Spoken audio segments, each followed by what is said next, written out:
എല്ലാ പ്രേക്ഷകർക്കും ചാനൽ 13.8-ൻ്റെ ഞാൻ എങ്ങനെ യുക്തിവാദിയായി എന്ന പ്രോഗ്രാമിൻ്റെ മറ്റൊരു എപ്പിസോഡിലേക്ക് സ്വാഗതം. ഇന്ന് നമ്മോടൊപ്പം ഉള്ള അതിഥി ആരോമലാണ്. നമസ്കാരം ആരോമൽ. നമസ്കാരം. നമ്മൾ യഥാർത്ഥത്തിൽ ഈ ഒരു ഞാനെങ്ങനെ യുക്തിവാദി എന്നുള്ള ഈ ഒരു സീരീസിൽ കുറച്ചൊരു ബ്രേക്ക് വന്നിട്ടുണ്ട്. നമ്മുടെ സമയത്തിൻ്റെ ഒരു ദൗർലഭ്യമാണ് അതിൻ്റെ ഒരു പ്രധാന കാരണം.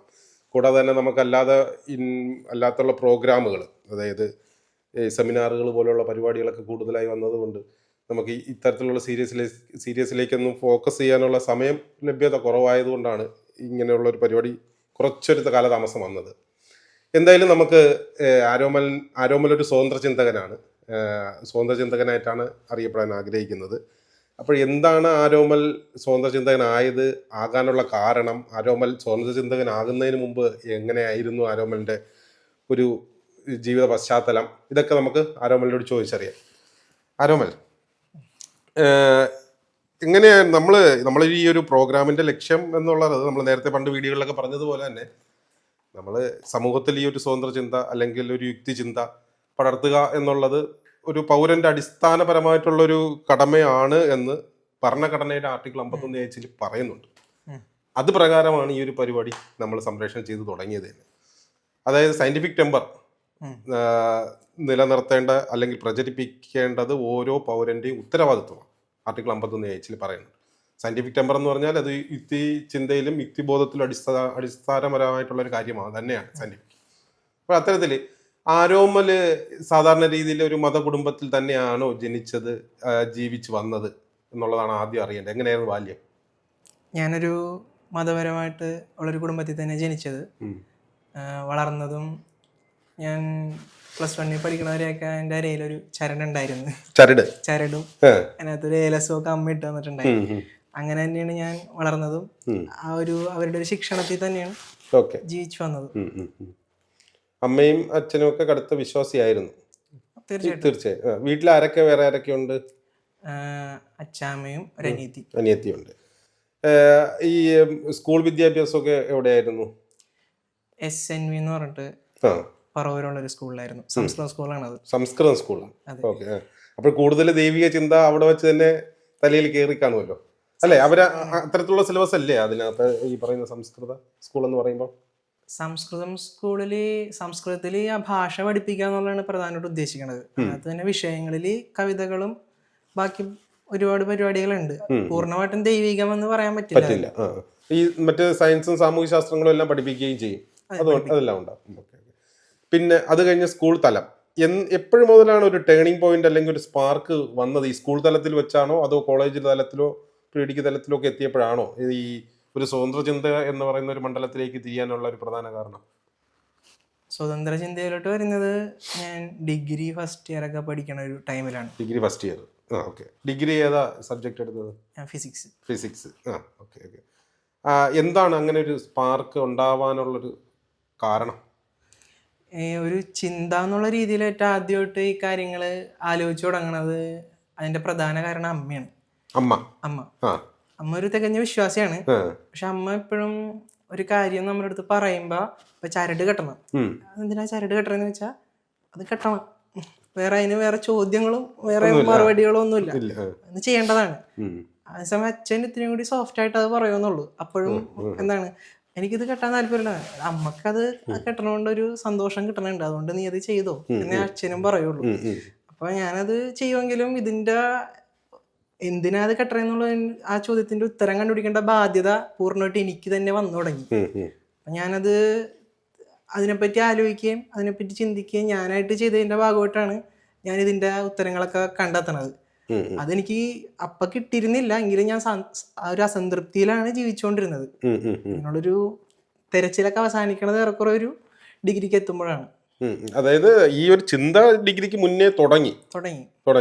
ഈ ഏലസ് കിട്ടുമ്പോൾ തന്നെ നമുക്ക് ഡിഗ്രി ഈ ഒരു ചിന്ത തുടങ്ങി. ഡിഗ്രി ഫസ്റ്റ് ഇയർ ഒക്കെ ആയപ്പോൾ ഏറെക്കുറെ അതിനൊരു ഉത്തരം ലഭിച്ചതുപോലെ ആയി. അപ്പോഴെന്റെ അടുത്തൊരു ചോദ്യം, അപ്പോഴിങ്ങനെ നമുക്ക് അങ്ങനെ ഒരു ഉത്തരം കിട്ടി, അതായത് നമുക്ക് ഇതിനൊന്നും ഒരു കാര്യമില്ല എന്നുള്ളൊരു ബോധ്യം വന്നു. ഇത് വീട്ടിൽ വല്ലതും അവതരിപ്പിച്ചോ? തീർച്ചയായിട്ടും അവതരിപ്പിച്ചു. എന്തായിരുന്നു റിയാക്ഷൻ? അത് ഞാൻ ഈ സാധനം എടുത്തിട്ട് എൻ്റെ അടുത്തൊരു വേസ്റ്റ് ബാസ്കറ്റിൽ ഇട്ട് വെച്ചിരുന്ന റൂമിൽ. അത് ഞാൻ തന്നെയാണ് ക്ലീൻ ആക്കി ചെയ്യായിരുന്നത്. ഞാനിപ്പോ ഇത് പുറത്തു കൊണ്ടുപോയി കളയണേക്കാളും മുമ്പ് ഇത് കണ്ടുപിടിച്ച് ഒരു കളഞ്ഞേക്കണേക്ക കണ്ടപ്പോ അതിങ്ങനെ ചോദിച്ചു. അപ്പൊ എനിക്ക് ഇനി ആവശ്യമില്ലെന്ന് പറഞ്ഞ് അതത്ര എന്താണ് ഇഷ്ടപ്പെട്ടില്ല വീട്ടുകാർക്ക്. പിന്നെ എന്താണ് അതിന് ആ ഒരു രീതിയിലൊരു പ്രതികരണം വന്നത്. പിന്നെ അച്ഛൻ അത് വലിയ കാര്യമായിട്ട് എടുത്തില്ല. അച്ഛനെ സംബന്ധിച്ചിടത്തോളം അച്ഛൻ ഒരു തികഞ്ഞ വിശ്വാസിയാണ്. അച്ഛന്റെ കാര്യത്തിൽ അച്ഛൻ അത് പാലിക്കും. പക്ഷെ എന്റെ കാര്യത്തിലൊന്നും അത്ര പിടിച്ചിട്ടില്ല. അമ്മയ്ക്കാണ് എന്റെ കാര്യത്തിൽ ഭയങ്കര വേവലാതി ഉള്ളത്. അപ്പൊ അതുകൊണ്ടാണ് അമ്മ ആ രീതിയിൽ എന്നെ സംരക്ഷിക്കാൻ അവർക്കൊരു സംരക്ഷണമാണ്, എനിക്ക് തരുന്നൊരു സംരക്ഷണമാണ്. കാര്യം അവർക്കൊരു പേടിയാണ്, ഇതില്ലാതെ പോയാൽ മകൻ എന്തെങ്കിലും സംഭവിക്കും എന്നുള്ള അവരുടെ ഒരു പേടിയാണ് അതിനകത്ത് വന്നിരിക്കുന്നത്. അനിയത്തി എങ്ങനെയായിരുന്നു? അനിയത്തി ചേച്ചിയാണ്? അനിയത്തി. അപ്പൊ അനിയത്തിക്ക് ഇതിലൊക്കെ വിശ്വാസം ഉണ്ടായിരുന്നോ, അതോ അനിയത്തി ഇതിനെ പറ്റിട്ട് എന്തായിരുന്നു അഭിപ്രായം പറഞ്ഞത്? അവളന്ന് ചെറുതാണ്, 6 വയസ്സിന്റെ വ്യത്യാസമുണ്ട്. ഇപ്പൊ അവൾ അത്യാവശ്യം ചിന്തിച്ചൊക്കെ വായനയൊക്കെയുള്ളൊരു കുട്ടിയാണ് അത്യാവശ്യം.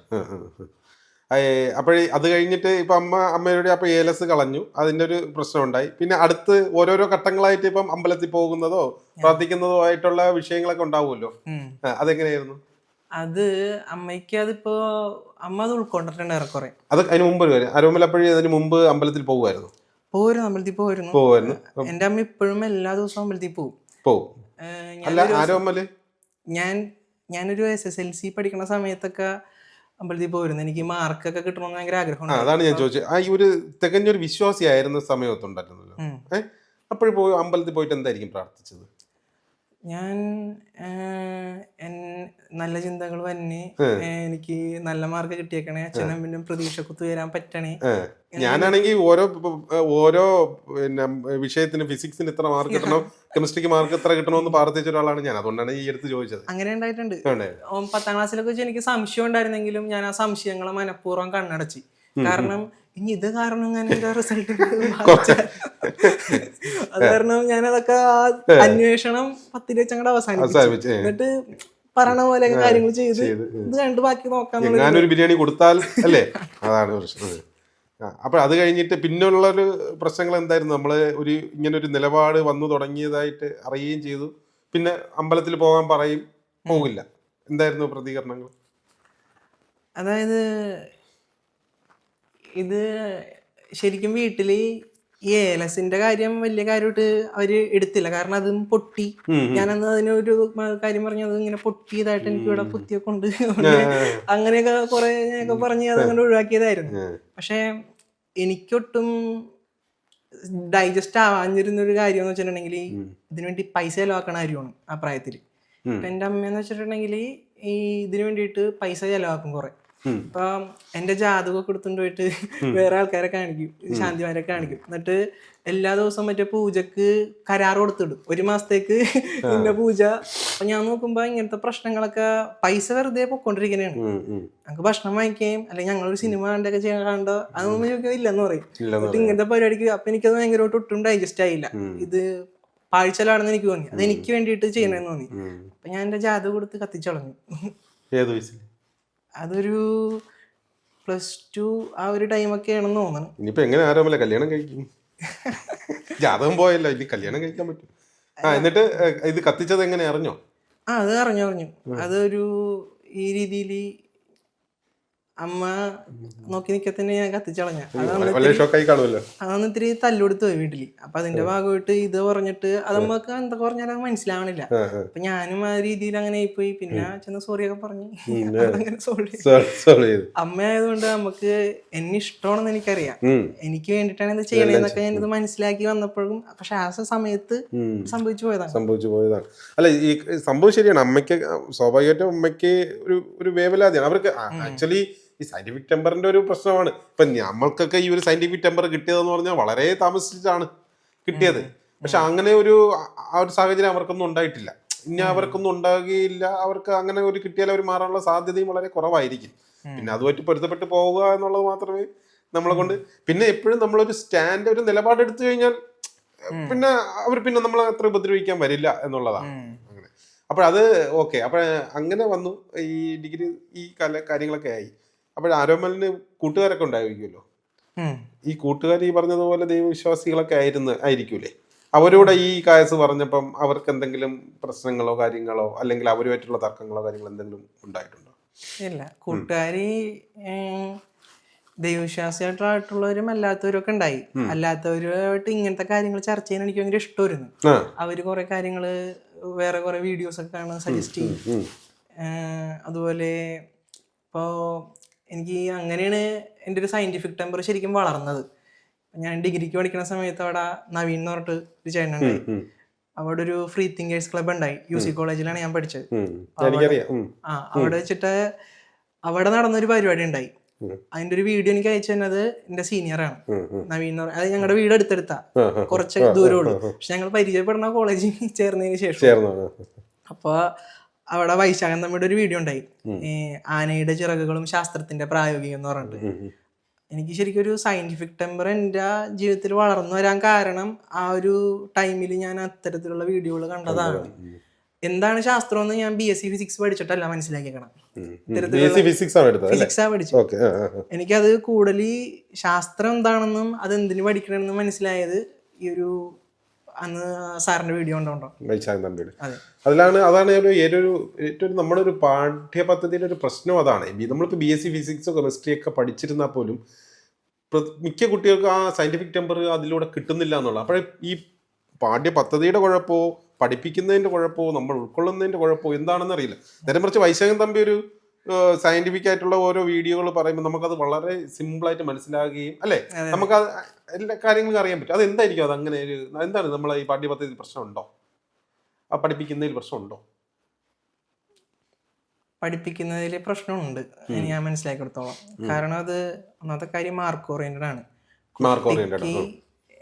കുട്ടിയുടെ ജീവിതത്തിലോട്ട് അവന് എന്താണ് വേണ്ടത്, അതായത് നിത്യജീവിതത്തോട്ട് യാതൊരു ബന്ധമില്ലാത്ത കുറെ കാര്യങ്ങള് നമ്മള് ചെയ്യുന്ന പോലെയാണ്. പക്ഷെ ഇത് പരസ്പരം റിലേറ്റഡ് ആണെന്ന് നമുക്ക് മനസ്സിലാവില്ല.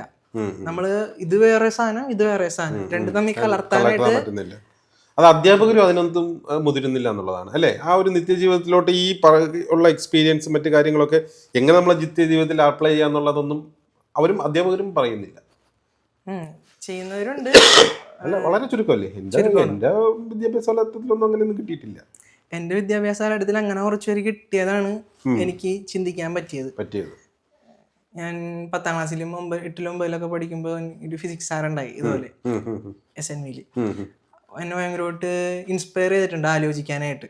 പിന്നെ ഈ കൺവെൻഷണൽ ആയിട്ടുള്ള ചിന്തകളിൽ നിന്ന് വ്യത്യസ്തമായിട്ടുള്ള ചിന്തകള് ആദ്യം കിട്ടിയത് സാറിന്റെ അടുത്ത് നിന്നാണ്.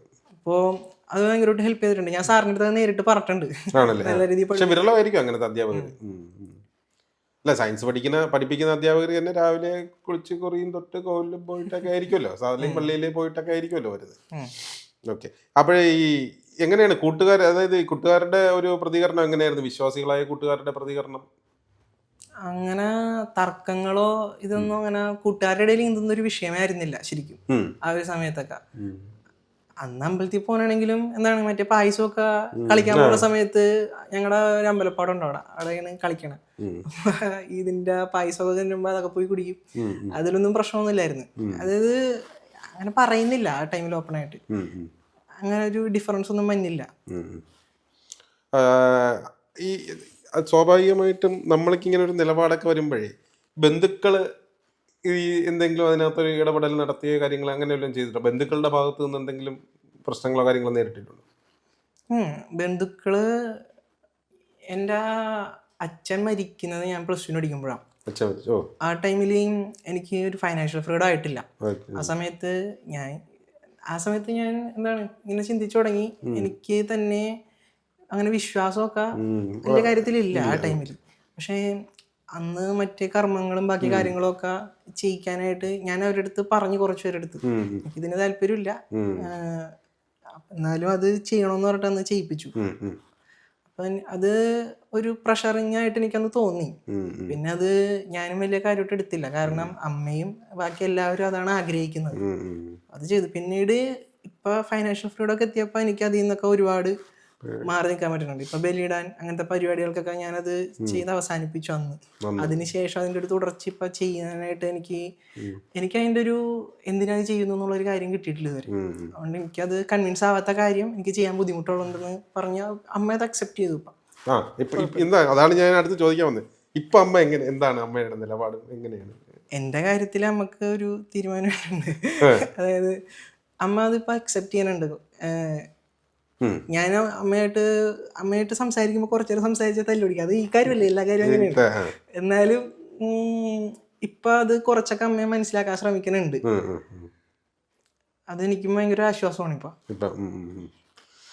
പിന്നെ നമ്മൾക്ക് നമ്മൾ ഈ കോളേജിലോട്ടൊക്കെ വന്നു കഴിഞ്ഞാൽ നമ്മൾ ഇപ്പൊ ആരോമല BC ഫിസിക്സ് പഠിച്ചു എന്ന് പറഞ്ഞു. ആരോമലിന്റെ ക്ലാസ്സിൽ കുറച്ചധികം കുട്ടികളൊക്കെ ഉണ്ട്. ഇവരുടെയൊക്കെ സയന്റിഫിക് ടെമ്പർ, പഠിപ്പിച്ച അധ്യാപകരുടെ സയന്റിഫിക് ടെമ്പർ എങ്ങനെ വിലയിരുത്താൻ പറ്റും? അതായത് ഞാൻ മനസ്സിലാക്കിയെടുത്തോളം ഓരോരുത്തർക്കും ഓരോ വിന്നിങ് ഫോർമുലാസ് ഉണ്ടാവും, ഓരോ കുട്ടിക്കും. ഈ സയന്റിഫിക് ടെമ്പർ നോക്കണമെങ്കിൽ അത് അങ്ങനൊരു വിഷയമേ കോളേജിലോ ടീച്ചർക്കോ ആർക്കും ഇല്ല. ഓരോരുത്തരും നമ്മളിപ്പോൾ ഒരു വഴിക്ക് പോകുമ്പോൾ ഏത് കടയിൽ കയറി ഫുഡ് കഴിക്കും എന്നുള്ളത് നമ്മൾ ചിന്തിക്കാത്ത പോലെ അവർ പോണ വഴി വേറൊരു രീതിയിലാണ് അവരുടെ സഞ്ചാരം.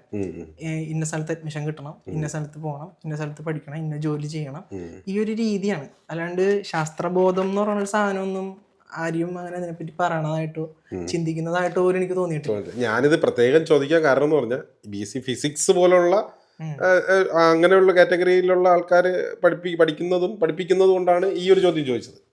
സ്വാഭാവിക സയൻസ് പഠിപ്പിക്കുന്നത്, പ്രത്യേകിച്ച് ഡിഗ്രി ലെവലിലുള്ള ഫിസിക്സ് ഒക്കെ പഠിക്കുമ്പോൾ നമുക്ക് കുറച്ചുകൂടെ ഇതാകണമല്ലോ, സയന്റിഫിക് ആകണമല്ലോ. അങ്ങനെ എന്തെങ്കിലും ഒരു ഇതുണ്ടായിട്ടുണ്ടോ എന്നുള്ളതാണ് ഞാൻ ഉദ്ദേശിച്ചത്.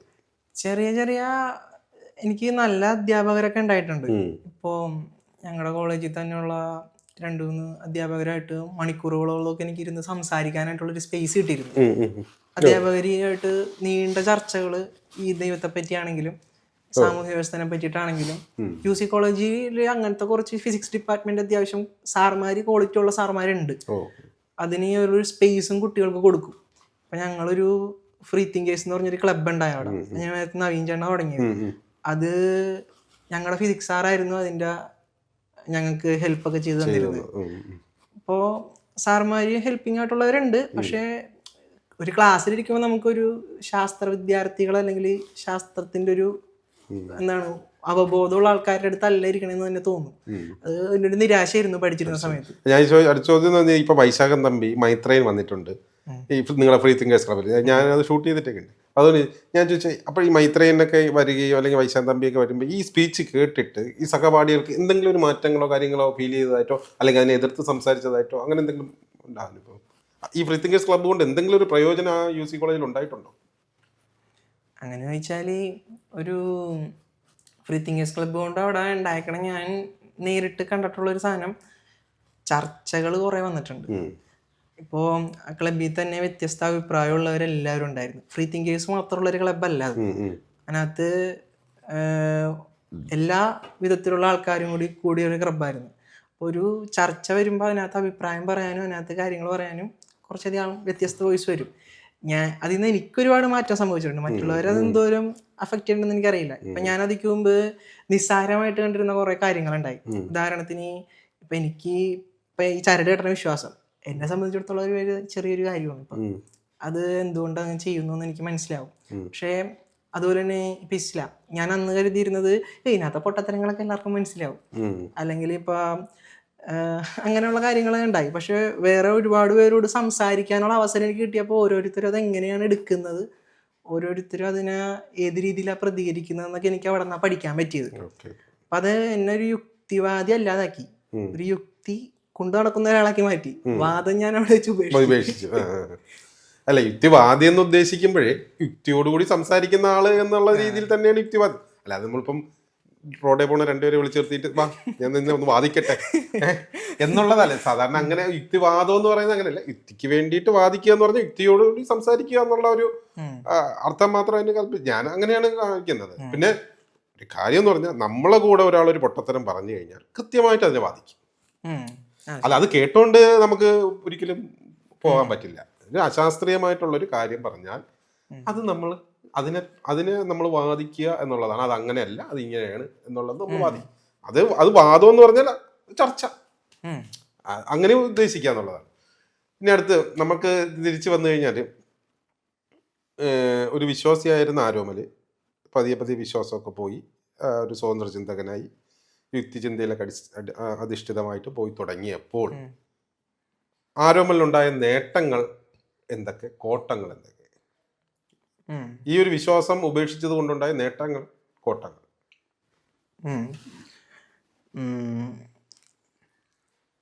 മെയിനായിട്ട് ഞാൻ കുറച്ച് സ്ട്രഗിൾ ചെയ്യാന്ന് വെച്ചിട്ടുണ്ടെങ്കിൽ അത് ഇമോഷണലായിട്ടും പിന്നെ എൻ്റെ വ്യക്തി ബന്ധങ്ങൾ, കുടുംബം, ചുറ്റുമുള്ള എല്ലാവരും വിശ്വാസികൾ. ആ ഒരു സമയത്ത് എനിക്ക് സ്വന്തമായിട്ടൊരു ഒറ്റപ്പെടൽ അനുഭവപ്പെട്ടിട്ടുണ്ട്. നേരത്തെ എന്ന് പറഞ്ഞാൽ ദൈവത്തിന് വിളിച്ചെല്ലാം പറയായിരുന്നു. അപ്പൊ ആ ഒരു കച്ചിത്തുരുമ്പില്ലാണ്ടായ പിന്നെ ആ ഒരു ടൈമിലാണ് എനിക്ക് എൻ്റെ അച്ഛനെ നഷ്ടപ്പെടുന്നത്. അച്ഛൻ എന്ന് വെച്ചാൽ വിശ്വാസിയാണെങ്കിലും എന്നെ കേട്ടിരുന്ന ഒരാളാണ്, എനിക്ക് ഭയങ്കര ഇഷ്ടമുണ്ടായിരുന്ന ഒരാളാണ്. അപ്പൊ ആ ഒരു സമയം ഭയങ്കരമായിട്ട് ബുദ്ധിമുട്ടുള്ളൊരു സമയമായിരുന്നു എനിക്ക് ശരിക്കും. അത് ആ ഒറ്റപ്പെടലിനെ എനിക്ക് അതിജീവിക്കാൻ പറ്റിയതും എന്താ പറയാ, ഇപ്പം അത് സ്വന്തമായിട്ട് ചെയ്തെടുക്കേണ്ടി വന്നു എനിക്ക്. ഞാൻ ശരിക്കും വായിക്കാൻ തുടങ്ങുന്നത്. ഞാൻ +2 ആവണ വരെ ഞാൻ മര്യാദക്ക് വായിക്കാത്തൊരു ആളായിരുന്നു. അപ്പോൾ ഞാൻ എൻ്റെ കോളേജ് UC കോളേജ് ആയിരുന്നു. ഞാൻ KSRTC ബസ്സിന് ഇവിടെ നിന്ന് കോളേജിലോട്ട് പോകണം. എല്ലാ ദിവസവും അരമണിക്കൂർ ഇങ്ങോട്ട് യാത്രയുണ്ട്. ഞാനപ്പോൾ ഓഡിയോ ബുക്കുകൾ കേട്ടു തുടങ്ങി. എൻ്റെ ജീവിതത്തിൽ വന്നേക്കണ ഏറ്റവും നല്ല മാറ്റങ്ങൾ പുസ്തകം വായിച്ചു തുടങ്ങിയപ്പോൾ വന്നേക്കണ മാറ്റങ്ങളാണ്. അപ്പോൾ ഞാൻ കൂടുതലും സെൽഫ് ഹെൽപ്പ് ബുക്കുകളാണ് വായിക്കാം. അത് കാരണം എനിക്ക് സ്വന്തമായിട്ടൊരു പിടിച്ചുനില്ലില്ലാത്തൊരവസ്ഥ പോലെ വന്നു. അപ്പം ഈ ആറ്റോമിക് ഹാബിറ്റ്സ്, അതുപോലെ പണമായിട്ട് ബന്ധപ്പെട്ട കുറേ ബുക്കുകൾ, അങ്ങനെയുള്ള കുറേ സെൽഫ് ഹെൽപ്പ് ബുക്കുകൾ ഞാൻ ഒരുപാട് വായിച്ചു. അപ്പോൾ ശരിക്കും ആ സമയത്തൊരു കൂട്ടുകാരെന്ന് പറയാനായിട്ട് എനിക്കുണ്ടായിരുന്നത് ഇങ്ങനത്തെ നല്ല നല്ല ഓതേഴ്സാണ്. അപ്പോൾ അവരിൽ നിന്ന് എനിക്ക് ഒരുപാട് മാറ്റങ്ങൾ ഉണ്ടായിട്ടുണ്ട് ലൈഫിൽ. എൻ്റെ ഡിഗ്രി കഴിഞ്ഞിട്ടുള്ള എൻ്റെ ലൈഫ് ഫുള്ള് ഗൈഡ് ചെയ്തേക്കണത് ഇങ്ങനെ കുറേ ബുക്സാണ്. അപ്പം അത് എനിക്ക് ഇപ്പോൾ നോക്കുമ്പോൾ ഞാൻ ഡിഗ്രിക്ക് പഠിച്ചതിനേക്കാളും കൂടുതൽ എൻ്റെ ഒരു അസറ്റ് എന്ന് പറയാനായിട്ട് എനിക്കുണ്ടാ എഡ്യൂക്കേഷൻ കിട്ടിയേക്കണത് ആ ഒരു ഒറ്റപ്പെടലിൽ നിന്നുണ്ടായ ഈ ഒരു ബുക്ക് വായനയാണ്. അതെനിക്ക് കിട്ടിയ ഏറ്റവും വലിയ ഗുണമാണ്. ഒരു സാങ്കല്പിക ചോദ്യം ചോദിക്കുകയാണ്. അതായത് ആരോമൽ ഇപ്പോൾ ഒരു വിശ്വാസി ആയിരുന്നെങ്കിൽ ഇപ്പൊ ഏത് ലെവലിലായിരിക്കും? ഒരു സാങ്കല്പികമായിട്ട് ചോദിച്ച് പറഞ്ഞ എനിക്ക് തോന്നുന്നു ഞാൻ കുറച്ചുകൂടി സ്പിരിച്വലൊക്കെ ആയി പോകും. കാരണം എനിക്ക് ഇപ്പോഴും ഓഷോന്റെ ഒക്കെ ടോക്സ് ഭയങ്കര ഇഷ്ടമാണ്. പുള്ളിയുടെ ജീവിത രീതി അല്ലേ പുള്ളിയുടെ കൺസെപ്റ്റും എന്നാണൊരു എനിക്ക് അത് ഈ വിശ്വാസമൊക്കെ വിട്ടതിന് ശേഷം തന്നെ ഏറ്റവും കൂടുതൽ ആകർഷിച്ചിട്ടുള്ള ഒരു ടോപ്പിക്കും എന്താണ്, we are the universe experiencing ourselves എന്ന് പറയൂലേ. നമ്മൾ തന്നെയാണ് പ്രപഞ്ചം, ചുറ്റും കാണുന്നതെല്ലാം നമ്മൾ തന്നെയാണ്. ആ ഒരു തിരിച്ചറിവ് അത് എനിക്ക് കിട്ടണത് ഓഷോന്റെ അടുത്തുനിന്നാണ്. അത് കഴിഞ്ഞതിന് ശേഷം പലരും ഇത് പറയണ ഞാൻ കേട്ടിട്ടുണ്ട്. ആ ഒരു ഫിലോസഫി എന്നെ ഭയങ്കരമായിട്ട് ആകർഷിച്ചു. ഒരുപക്ഷെ ഞാൻ കുറച്ച് സ്പിരിച്വൽ ആയിട്ടുള്ള ഒരാളായിട്ട് വിശ്വാസിയായിട്ട് തന്നെ ചിലപ്പോൾ പോയേക്കാം, ഇതൊന്നും കിട്ടില്ലായിരുന്നെങ്കിൽ. എനിക്ക് അത് ഇനി നമുക്ക് ചോദിക്കാനുള്ളതേ, ഇപ്പം ഉദാഹരണത്തിന് ഞാൻ പൊതുവേ ഉള്ളൊരു ആൾക്കാരുടെ ഒരു രീതി ചോദിക്കുന്നതാണ്. ഇപ്പം ശബരിമലയിലെ സ്വർണ്ണക്കൊള്ള, അതായത് ശബരിമലയിൽ ഒരു അയ്യപ്പൻ എന്ന് പറയുന്ന ഒരാൾ ഇവിടെ ഉണ്ട്, വിശ്വാസികളുടെ പക്ഷയിലാണ്. അയ്യപ്പനുണ്ട്, നമ്മളവിടെ പോകുന്നു, നമ്മുടെ ദുരിതങ്ങളും നമ്മുടെ കഷ്ടപ്പാടുകളും നമ്മുടെ ആഗ്രഹങ്ങളും ഒക്കെ അയ്യപ്പനോട് പറയുന്നു. അയ്യപ്പൻ അത് സാധിച്ചു തരുന്നു. അയ്യപ്പനത് സാധിച്ച് ഏതെങ്കിലും സാധിച്ചു തന്നതുകൊണ്ടായിരിക്കുമല്ലോ പിന്നെയും ആൾക്കാർ ചിലപ്പോൾ ഒരു ഷെയർ പോകുന്ന വിശ്വാസികളുടെ ഭാഷയിൽ അവർക്ക് ആഗ്രഹങ്ങൾ സാധിച്ചിട്ടുണ്ടാകാം. 100 എണ്ണത്തിൽ 10 എണ്ണമെങ്കിലും സാധിച്ചിട്ടുണ്ടാകാം. അങ്ങനെ അവിടെ ഈ അയ്യപ്പൻ്റെ അടുത്ത് പോകുന്നു, ഇതെല്ലാം ചെയ്യുന്നു. അങ്ങനെ ഇരിക്കുന്ന അയ്യപ്പൻ്റെ മുന്നിലുള്ള സ്വർണ്ണപ്പാളി അവിടുന്ന് കട്ടുകൊണ്ട് പോയി, സ്വാഭാവികമായിട്ട്. അതായത് അയ്യപ്പൻ അവിടെ ഇരിക്കുന്നു, ഞാനിതിവിടെ ഇരിക്കുന്നു, എൻ്റെ മുമ്പിൽ കുറച്ച് സ്വർണം വച്ചേക്കുന്നു, വേറെ ഒരാൾ വന്ന് ഒരു മോഷ്ടാവ് വന്ന് എടുത്തുകൊണ്ട് പോകുന്നു, ഞാനിവിടെ ഇരിക്കുകയാണ്, എനിക്കൊന്നും ചെയ്യാൻ പറ്റുന്നില്ല. ഇത് ഈ കേരളത്തിലെന്നല്ല ഇന്ത്യയിൽ മൊത്തം എല്ലാ സ്റ്റേറ്റുകളിലും അറിഞ്ഞൊരു സംഭവമാണ്, അല്ലേ? വളരെ വിവാദമായിട്ടുള്ള സംഭവം. പക്ഷേ അപ്പൊ നമ്മൾ സ്വാഭാവികമായിട്ട് ഒരാൾ ചിന്തിക്കുമ്പോൾ അതെന്താ ഇത്രയൊക്കെ സർവശക്തനും ഒക്കെ ആയിട്ടുള്ള ആള് അവിടെ ഇരുന്നിട്ട് അയാളുടെ സാധനം സംരക്ഷിക്കാൻ പറ്റാത്ത ഒരാള് ഈ ഇത്രയും ഇങ്ങനെയുള്ള ആൾക്കാരുടെ ബാക്കിയുള്ള ആൾക്കാരുടെ തൊണ്ടി മുതലും കഷ്ടപ്പാടുകളും ഒക്കെ നീക്കി കൊടുക്കും എടുത്തു കൊടുക്കും എന്നൊക്കെ പറയുന്നതിൽ എന്താണ് യുക്തി എന്ന് ഇപ്പം ഈ മണ്ഡലകാലം കഴിയുമ്പം ആർക്കും തോന്നാത്തതിന്റെ കാരണം എന്താ? കാര്യം എന്ന് പറഞ്ഞാൽ അത്രയും മാത്രം തിരക്കാണ് ഇപ്പോഴും അനുഭവപ്പെട്ടത്. അതുപോലെ തന്നെയാണ് നമ്മൾ കോവിഡ് വന്നപ്പം ഈ അമ്പലങ്ങളും ഈ ശബരിമല ഉൾപ്പെടെയുള്ള എല്ലാം പൂട്ടിയിട്ടും വീണ്ടും വിശ്വാസികൾ ഇതെല്ലാം മറന്നിട്ട്, അതായത് അവിടെ പോകണ്ട, ഒരു ആശ്രയത്തിന് പോകേണ്ടടുത്ത് പോകണ്ട, പക്ഷെ അതിൽ നിന്നും വളരെ കൂടുതൽ വിശ്വാസമായിട്ട് വീണ്ടും ഈ തിരുസന്നിധിയിൽ തന്നെ പോകാൻ അവരെ പ്രേരിപ്പിച്ച കാര്യം എന്താ? എന്തുകൊണ്ടാണ് അവർ ഇങ്ങനെ ഒരു ചിന്ത അവർക്ക് വരാത്ത കാരണം? സ്വന്തം സ്വർണം എടുത്തുകൊണ്ട് പോയിട്ട് ഇയാൾക്ക് തടയാൻ പറ്റിയില്ലല്ലോ, ഈ കോവിഡ് വന്നപ്പം ഇത് തടയാൻ പറ്റിയില്ലല്ലോ, എൻ്റെ അടുത്ത് വരണ്ട, ഞാൻ അടച്ചിട്ടിരിക്കുകയാണെന്ന് പറഞ്ഞത് എന്തുകൊണ്ട്? പിന്നെ ഇത് തുറക്കുമ്പോൾ വീണ്ടും പോകേണ്ടതെന്ന് മനുഷ്യൻ കണ്ടുപിടിച്ച പിന്നെ എന്താണ് മനുഷ്യൻ കണ്ടുപിടിച്ച മരുന്ന് ഉപയോഗിച്ച്, വാക്സിൻ ഉപയോഗിച്ച് അസുഖം മാറ്റിയിട്ട് വീണ്ടും പുള്ളിയുടെ അടുത്ത് തന്നെ പോകുന്നു. എന്തോ ആയിരിക്കും ഇങ്ങനെ ആൾക്കാർ ചിന്തിക്കാൻ കാര്യം? വിശ്വാസം എന്ന് പറയണത് ഇപ്പൊ ഒരു പ്രതിമ അയ്യപ്പൻ്റെ അവിടെ ഉണ്ട്, അതിനകത്ത് ദൈവ സാന്നിധ്യം ഉണ്ടെന്നാണ് അവർ വിശ്വസിക്കണം. അവിടെ ചെന്ന് പറഞ്ഞിട്ടുണ്ടെങ്കിൽ പറഞ്ഞ ശരിയാണ്, ശരിക്കും അത് നമുക്ക് തോന്നും. പക്ഷെ ആളുകളിൽ അങ്ങനെയാണെങ്കിൽ നമ്മളുടെ ഇവിടുത്തെ നാട്ടുകാരൊക്കെ എന്നെ അവിശ്വാസികളാവേണ്ടതായിരുന്നു എല്ലാവരും. പക്ഷേ ഞാൻ മനസ്സിലാക്കിയെടുത്തോളം ഇതൊരു ആശയമാണ് ശരിക്കും. ഇപ്പൊ ഒരു ബിസിനസ്, ഇപ്പോൾ ഒരു കമ്പനി എടുക്കാം, നമുക്കൊരു കാറിന്റെ കമ്പനി. ഇപ്പൊ ഒരു ടാറ്റട ഒരു കാറ്, ലോകത്തിലുള്ള എല്ലാ ടാറ്റട കാറും ഞാൻ നശിപ്പിച്ചു കളഞ്ഞാലും ആ കമ്പനി ആശയം അവിടെ നിൽക്കും. കാരണം ടാറ്റ എന്ന് വെച്ചിട്ടുണ്ടെങ്കിൽ ആ കാറുകളല്ല, ആ കാറെന്ന പേര് നമ്മൾ ഉണ്ടാക്കിയെടുത്തിട്ടുള്ള ഒരു ആശയമാണ്. ലോകത്തുള്ള എല്ലാ കാറ് ഞാൻ പാട്ടുകളൊക്കെ അടിച്ച് തരത്തിച്ച് കളഞ്ഞാലും ടാറ്റയുടെ കമ്പനിനെ എനിക്ക് നശിപ്പിക്കാൻ പറ്റില്ല, കാരണം അതൊരു ആശയമാണ്. അതുപോലെ ഒരു ആശയമാണ് ദൈവം. അത് ഫ്രണ്ടിലിരിക്കുന്ന സ്വർണ്ണപ്പാളികൾ നശിച്ചുകൊണ്ടോ അമ്പലം മൊത്തം ഇനി ഇടിഞ്ഞു പൊളിഞ്ഞു പോയാലോ അയ്യപ്പൻ എന്ന് പറഞ്ഞൊരു ആശയം അവിടെ നിലനിൽക്കുന്നുണ്ട്. അത് ആൾക്കാരുടെ മനസ്സിലാണ് ഇരിക്കണം. അത് ആശയത്തെ നമുക്ക് ലോജിക് കൊണ്ട് അഡ്രസ് ചെയ്യാൻ പറ്റില്ല. കാരണം ഒരു ഈ ആശയം എന്ന് പറഞ്ഞ എന്താണ്? ഈ ആശയം എന്ന് പറഞ്ഞാൽ അയ്യപ്പൻ നമ്മുടെ ഒരു ആശ്രയമാണ്, നമ്മളെ ദുരിതങ്ങൾ കേൾക്കുന്ന ആളാണ്, നമ്മളെ ദുരിതങ്ങൾ പരിഹരിക്കുന്ന ആളാണ്.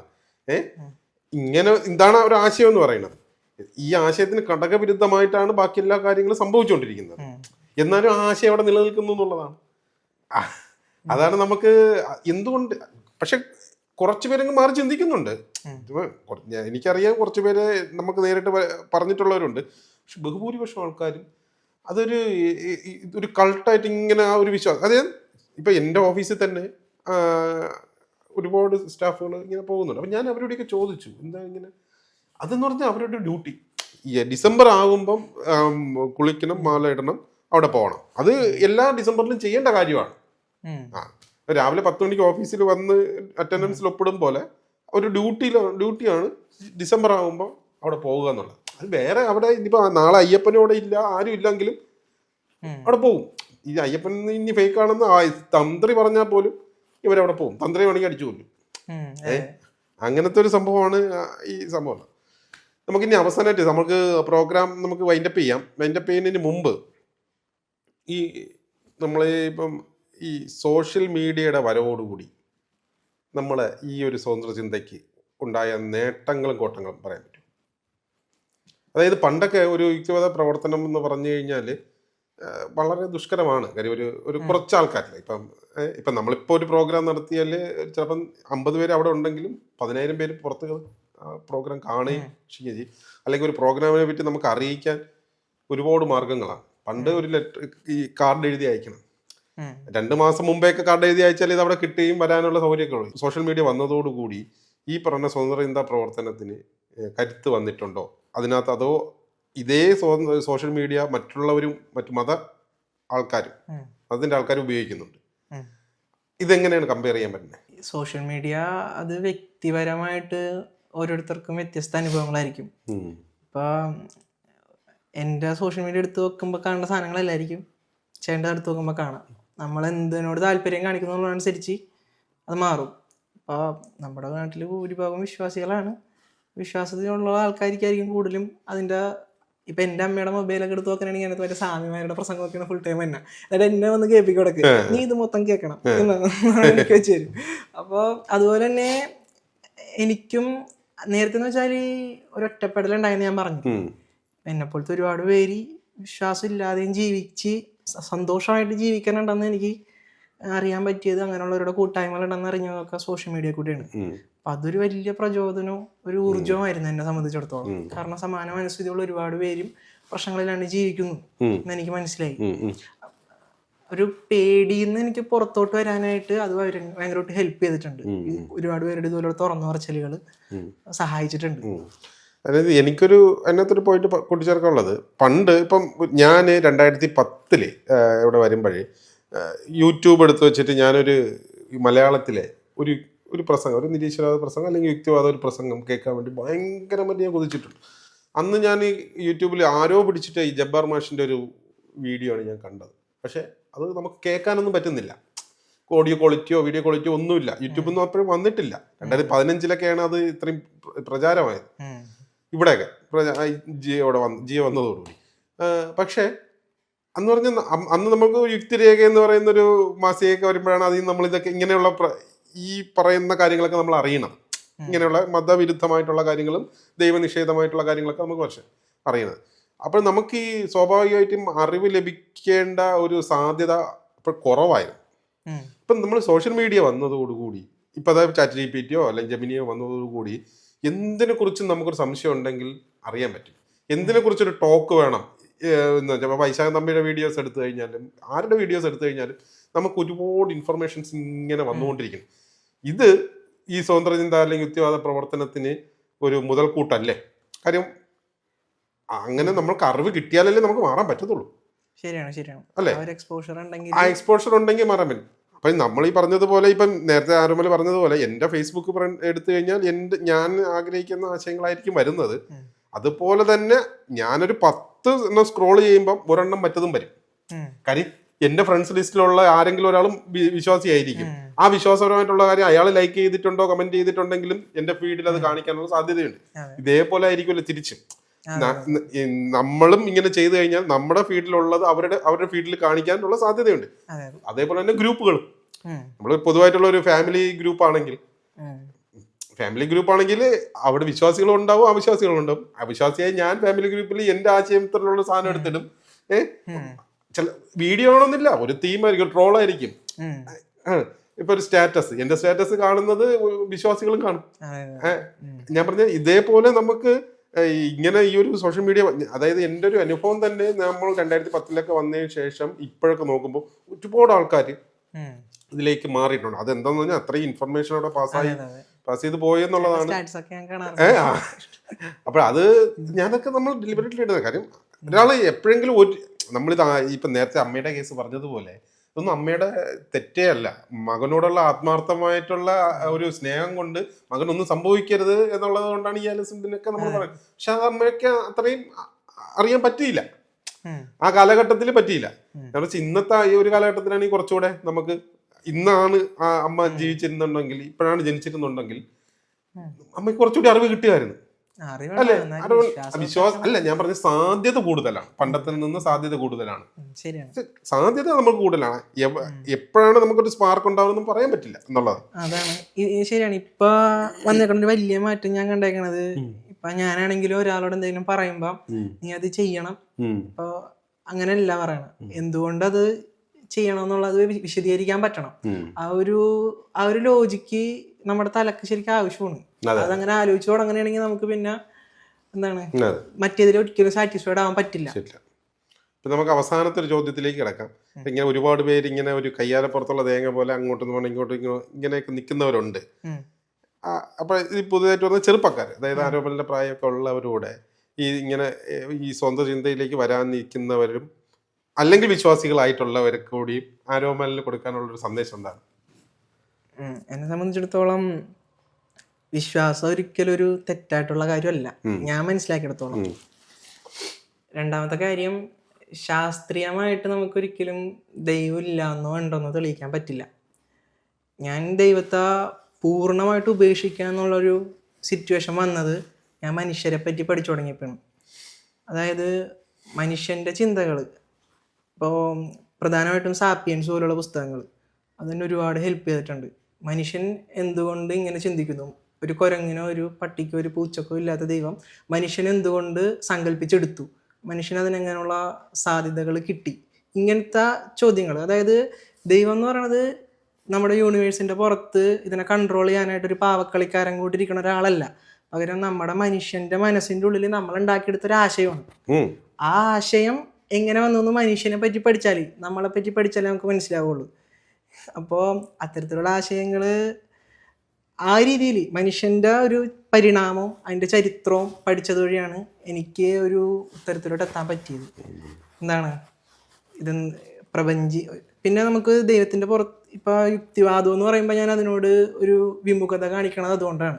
ഇപ്പം എൻ്റെ ഒരു ബയോളജി സാറുണ്ട്, ഞാനിതുപോലെ യുക്തിവാദം പുള്ളിയുടെ അടുത്ത് പറഞ്ഞപ്പോൾ പുള്ളി എൻ്റെ അടുത്ത് പറഞ്ഞൊരു ഉദാഹരണമുണ്ട്.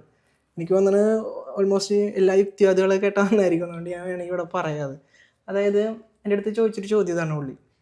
ഇപ്പോൾ ഒരു അലമാരയിൽ ഒരു ബേക്കറിയാണ്, അതിനകത്ത് കുറേ ലഡ്ഡു ജിലേബി ഒക്കെ എടുത്തു വെക്കാനായിട്ടുള്ള ഫ്രെയിമുണ്ട്. അപ്പോൾ അത് ഫുള്ള് ഈ ബേക്കറിക്കാരൻ സാനിറ്റൈസ് ചെയ്ത് എന്നിട്ട് അതിനകത്ത് ഒരു പെട്ടി ലഡ്ഡു എടുത്ത് വെച്ച് ഈ ജനലടക്കാൻ പോണേക്കാൾ മുമ്പ് ഒരു ലഡ്ഡൂരുണ്ട് അറ്റത്ത് വന്നിരുന്നു അതിൻ്റെ. അപ്പോൾ ആ ഗ്യാപ്പിൽ കൂടി പെട്ടെന്ന് ഒരു ഈച്ച വന്നിട്ട് ഈ ലഡ്ഡൂരിരുന്നു. അപ്പോൾ ഇയാളിത് കണ്ട് പെട്ടെന്ന് തട്ടിക്കളഞ്ഞ് ഈച്ച പറന്നുപോയി, ഷെൽഫ് അടച്ച്. അപ്പോൾ ഈ ഈച്ചയുടെ കാലിൽ കുറച്ച് ഈക്കോളി അങ്ങനത്തെ കുറച്ച് ബാക്ടീരിയകളൊക്കെ ഉണ്ട്. ഈ ബാക്ടീരിയ ആ ലഡ്ഡൂവിൽ മാത്രം പടരുന്നതാണ്. ഒരു ശനിയാഴ്ച ദിവസമാണ്, അടുത്തത് ഞായറാഴ്ച ബേക്കറി തുറക്കില്ല. അപ്പോൾ ഈ ബാക്ടീരിയ ആ ഒരു ലഡ്ഡൂവിൽ മാത്രമാണ് പരന്നേക്കണം. ബാക്ടീരിയയുടെ പ്രത്യേകത കുറച്ച് സെക്കൻഡുകളുകൊണ്ട് അതിൻ്റെ ഒരു ലൈഫ് ടൈം കഴിഞ്ഞു പോകും. അപ്പോൾ 1, 2, 3, 4, 5, 6, 8 ഒക്കെ ലൈഫ് ടൈംസ് പെട്ടെന്ന് ഇങ്ങനെ കഴിഞ്ഞു പോയി. അപ്പോൾ ഒരു ശനിയാഴ്ച കൊണ്ട് ലക്ഷക്കണക്കിനും കോടിക്കണക്കിനും തലമുറകൾ അവിടെ കഴിഞ്ഞു പോയി. അപ്പോൾ അതിനകത്തുള്ളൊരു ബാക്ടീരിയ പറയുന്നതാണ്, നോക്കൂ ഈ ലഡുവിൽ മാത്രമേ ജീവനുള്ളൂ, അപ്പുറത്തുള്ള ജിലേബിയിലും ഈന്തപ്പഴത്തിലൊന്നും ജീവനില്ല, ഈ ലഡു ആരും ഉണ്ടാക്കിയതല്ല. ഇത് ആ ഒരു രീതിയിൽ ആ ബാക്ടീരിയ എങ്ങനെ ചിന്തിക്കുന്നു. അത് ഈ അമ്മയുടെ ഗർഭപാത്രത്തിൽ നിന്ന് കൊച്ചു പറയുന്ന ഒരു സാധനം കേട്ടിട്ടുണ്ട്. അപ്പൊ ഞാനത് ആലോചിച്ചപ്പോ എന്താണ്, ഇപ്പൊ സിമ്പിളായിട്ട് പറഞ്ഞാണെങ്കിൽ ശാസ്ത്രീയമായിട്ട് നമുക്ക് ഇതിനെ എന്താണ് ദൈവം ഇല്ലാന്ന് നമ്മൾ പറഞ്ഞാലും ഉണ്ടെന്ന് പറഞ്ഞാലും രണ്ടും നമ്മുടെ വിശ്വാസമാണ്, നമുക്ക് അറിയില്ല എന്നേ പറയാൻ പറ്റുള്ളൂ. നോക്കുമ്പോൾ ഞാനൊരു അഗ്നോസ്റ്റാണ്. ദൈവം ഉണ്ടോ ഇല്ലയോ എന്ന് ശാസ്ത്രീയമായിട്ട് വയ്ക്കണമെങ്കിൽ നമുക്ക് പറയാൻ പറ്റില്ല. പക്ഷെ ദൈവം ഇല്ല എന്ന് പറയുന്നുണ്ടെങ്കിൽ അത് ഈ മതങ്ങൾ ഉണ്ടാക്കിയ ദൈവമാണ്.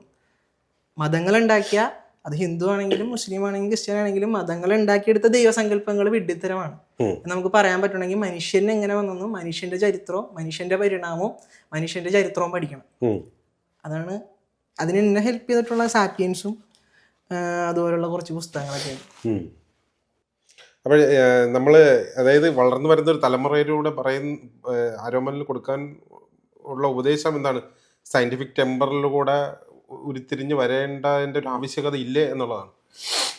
സയന്റിഫിക് ടെമ്പർ ഉണ്ടാവണം, കാര്യങ്ങളെ ചോദ്യം ചെയ്യാൻ പറ്റണം. നമുക്ക് കൺവിൻസ് ആവാത്തൊരു കാര്യം തലയിലോട്ട് എടുത്ത് വെക്കാതിരിക്കാനാണ് എൻ്റെ ഒരു സമാധാനത്തിന് എനിക്കിഷ്ടം. അതുകൊണ്ട് ഞാനത് ചെയ്യുന്നു. അത് എല്ലാവർക്കും അങ്ങനെ ആവണമെന്നില്ല. സയന്റിഫിക് ടെമ്പർ ഉണ്ടെങ്കിൽ കുറച്ചും കൂടി നല്ലൊരു സമൂഹം നമുക്ക് കിട്ടും. അത് തന്നെയാണ് നമുക്ക് സയന്റിഫിക് ടെമ്പർ വളർത്തുക എന്നുള്ളത്. ഭരണഘടന പറയും പോലെ തന്നെയാണ്. അത് നമുക്ക് സയന്റിഫിക് ടെമ്പർ ഉണ്ടെങ്കിൽ നമുക്ക് നല്ലൊരു ജീവിത നിലവാരം നമുക്ക് കെട്ടിപ്പടുക്കാൻ സാധിക്കുമെന്നുള്ളതാണ് പറഞ്ഞത്. ആരോമൽ പറഞ്ഞതുപോലെ തന്നെ ഇത് നമ്മൾ മനുഷ്യൻ്റെ പരിണാമം പഠിച്ചു കഴിഞ്ഞാൽ, മനുഷ്യനെ അറിഞ്ഞു കഴിഞ്ഞാൽ ഈ ദൈവങ്ങളെല്ലാം വെറും വിദ്യാധാരണകളും കെട്ടുകഥകളും അല്ലെങ്കിൽ മനുഷ്യൻ്റെ തലയിൽ ഉരുത്തിരിഞ്ഞ വെറും ഒരു ആശയം മാത്രമാണ് ഈ ദൈവങ്ങളെന്നും നമുക്ക്, അതായത് കഴിഞ്ഞ രാജു വാടലപ്പള്ളിയുടെ ഒരു വീഡിയോ പറഞ്ഞത് 5000 വർഷമായിട്ടുള്ളൂ ദൈവം വന്നിട്ട്. അതായത് ഭാഷ രൂപീകരിച്ച് ഭാഷ വന്നതിന് ശേഷം ദൈവം തുണി കൊടുത്ത് തുടങ്ങിയിട്ടും 10000 വർഷത്തിന് താഴെ ആയിട്ടുള്ളൂ, ദൈവം സംസാരിച്ച് തുടങ്ങിയിട്ടും 5000 വർഷത്തിന് താഴെ ആയിട്ടുള്ളൂ എന്ന് പറഞ്ഞതുപോലെ ഇതെല്ലാം നമ്മൾ തലച്ചോറിനകത്തുള്ള ആശയങ്ങളാണ്. അപ്പം ആശയങ്ങൾ എൻ്റെ തലച്ചോറിനകത്തുള്ളതിൻ്റെ തെളിവുണ്ടെന്ന് ചോദിച്ചാൽ എൻ്റെ തലച്ചോറിനകത്തുള്ള കാര്യങ്ങൾ തന്നെയാണ്, അതിന് ആ തെളിവ് കൊടുക്കാൻ പറ്റില്ല. അപ്പം എന്തായാലും ഈ ഒരു എപ്പിസോഡ് എല്ലാവർക്കും ഇഷ്ടപ്പെട്ടു എന്ന് കരുതുന്നു. മറ്റൊരു അതിഥിയുമായി അടുത്ത എപ്പിസോഡിൽ കാണുന്നതുവരെ എല്ലാവർക്കും നന്ദി, നമസ്കാരം.